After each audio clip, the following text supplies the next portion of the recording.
Meus queridos amigos, há uma palavra do apóstolo Paulo que resolve qualquer problema em relação a muita coisa importante na vida espiritual. Ouça só Romanos 12:10.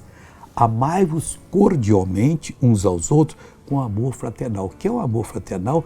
Esse que nós temos que ter com todas as pessoas, de irmãos, vamos dizer assim, por nacionalidade, por fé. Temos que amar todo mundo, independente da fé que ele professa. Preferindo-vos em honra uns aos outros. Então, ao invés de eu querer para mim, não, o irmão está sendo mais usado por Deus, não falsamente. Isso aí muitas vezes está sendo. Não, mas você é tal pessoa. Não, eu sou um servo de Deus que ele usa segundo a vontade dele e eu fico satisfeito com aquilo que ele faz em mim, por mim e através de mim. Fazendo isso aqui, nós não vamos ter problema algum, ao contrário, nós vamos conviver bem com todos os irmãos em nome do Senhor Jesus.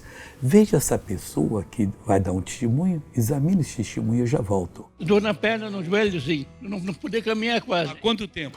Quase uns 5, 6 anos por aí. Como é que você estava caminhando, Getúlio? Como é que caminhava antes? Anda normal agora, Getúlio? Anda normal? Isso.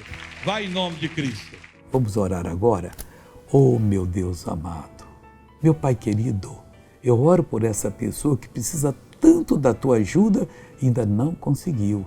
Estenda as tuas mãos, toque nela, cura essa pessoa completamente e eu mando todo mal saia em nome de Jesus.